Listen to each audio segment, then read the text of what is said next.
Trump ने लगाए नए सैंक्शंस, मीटिंग रद्द की तो पुतिन ने एटमी पावर दिखाया। क्या रूस कुछ बड़ा करने वाला है?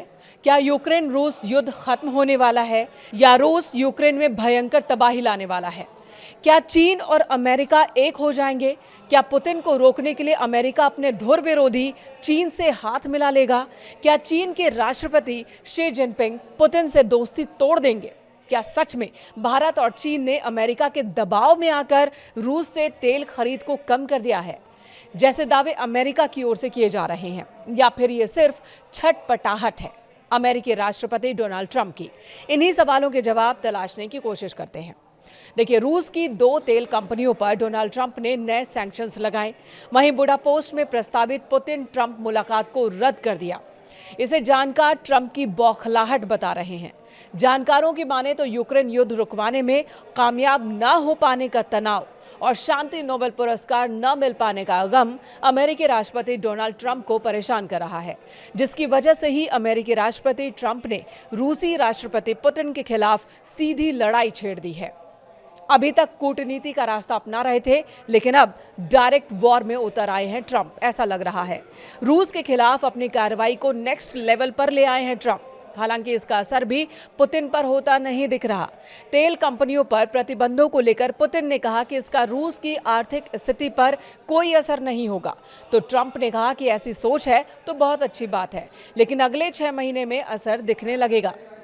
वहीं रूस के पूर्व राष्ट्रपति दिमित्री मेदवेदेव ने नए अमेरिकी प्रतिबंधों को रूस के खिलाफ युद्ध की कार्रवाई यानी कि एक्ट ऑफ वॉर कहा। आपको बता दें, अमेरिका ने 22 अक्टूबर को रूस की 2 सबसे बड़ी तेल कंपनियों रोजनेफ्ट और लुकाइल पर कड़े प्रतिबंध लगाए, ये ऐलान किया। ये प्रतिबंध रूस को यूक्रेन युद्ध रोकने के लिए दबाव में लाने की रणनीति का हिस्सा बताया गया। प्रतिबंधों की घोषणा के बाद अंतर्राष्ट्रीय बाजार में कच्चे तेल की कीमतों में लगभग 5% का उछाल दर्ज किया गया है। रूस ने कहा इससे हमें कोई नुकसान नहीं होगा। तो व्हाइट हाउस ने गुरुवार यानी कि 23 अक्टूबर को कहा कि रूसी राष्ट्रपति व्लादिमीर पुतिन की प्रतिक्रिया अगर ऐसी है, अगर उन्हें लगता है कि इससे यानी कि इस प्रतिबंध से उनकी अर्थव्यवस्था को कोई खास फर्क नहीं पड़ेगा, तो अच्छा है। मैं आपको 6 महीने बाद बताऊंगा, देखते हैं क्या होता है। वहीं ट्रंप ने पुतिन पर नकेल कसने के लिए चीन को फुसलाना शुरू कर दिया है। उन्होंने खुद जानकारी दी कि अगले महीने किन किन देशों की यात्रा पर रहेंगे। साउथ कोरिया में शी जिनपिंग से उनकी मुलाकात होगी, लेकिन पुतिन के साथ जो बैठक प्रस्तावित थी उस बैठक को उन्होंने रद्द कर दिया, ये कहते हुए कि वो वक्त बर्बाद नहीं करना चाहते। वो ऐसे बैठक का हिस्सा नहीं बनना चाहते जिसका कोई नतीजा ही निकले, यानी कि कोई नतीजा ना निकले। अब इस पर पुतिन का भी रिएक्शन आया। पुतिन ने कहा कि इस बैठक का प्रस्ताव ट्रंप ने ही दिया था, वो ही इसे कैंसिल कर रहे हैं। ट्रंप शी जिनपिंग की तारीफ करते दिख रहे हैं। उन्होंने कहा कि चीन और रूस कभी भी अच्छे दोस्त नहीं रहे हैं और ना ही हो सकते हैं। अमेरिका के पूर्व प्रेसिडेंट बराक ओबामा और जो बाइडेन की वजह से रूस चीन के करीब आया और ये दुर्भाग्यपूर्ण है। चीन की तारीफ करते हुए ट्रंप ने रूस की बुराई की।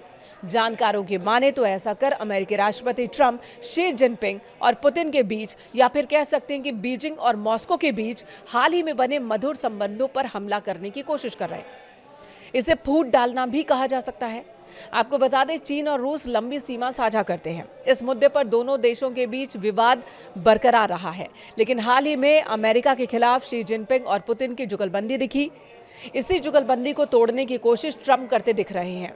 इसमें वो कितने सफल होंगे, इसका अंदाजा साउथ कोरिया में होने वाली ट्रंप और शी जिनपिंग मुलाकात के बाद ही थोड़ा थोड़ा लगने लगेगा।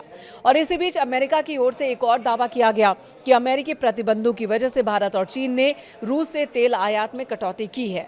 इस दावे को भारत ने खारिज कर दिया है। यह सच्चाई है कि फिलहाल भारतीय तेल कंपनियों ने रूस से तेल खरीद में थोड़ी कटौती की है, लेकिन ये अमेरिकी प्रतिबंधों की वजह से नहीं है।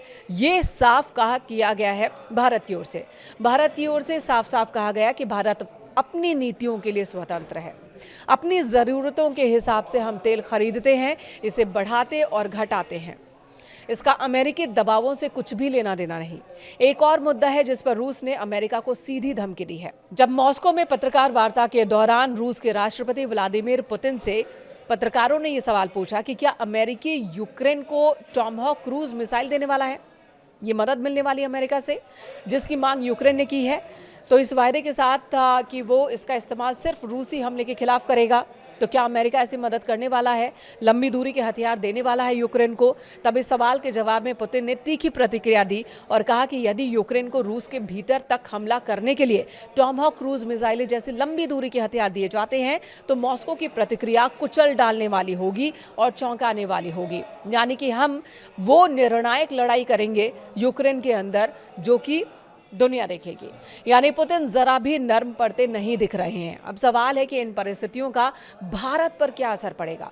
तो जानकारों के मुताबिक रूसी तेल कंपनियों पर लगे प्रतिबंधों का भारत के ऑयल इंपोर्ट पर असर पड़ सकता है, जो कि फिलहाल हल्का देखने को मिल भी रहा है।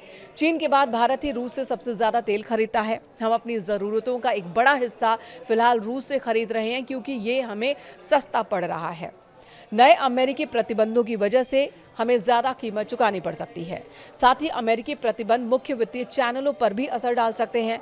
वैश्विक तेल कारोबार का एक बड़ा हिस्सा अमेरिकी डॉलर में निपटाया जाता है और ऐसे में डॉलर की कीमत पर भी असर होगा और हमें ज़्यादा पैसे चुकाने पड़ सकते हैं।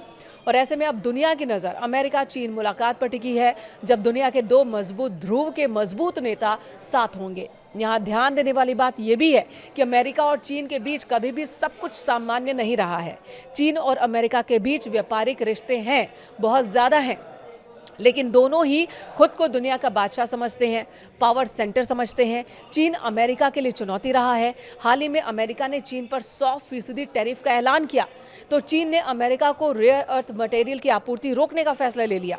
अब अगली मुलाकात में क्या होगा, इस पर सबकी निगाहें हैं, क्योंकि जियोपॉलिटिक्स में वर्ल्ड ऑर्डर पर इस मुलाकात के दौरान फैसलों का भी असर होना निश्चित माना जा रहा है।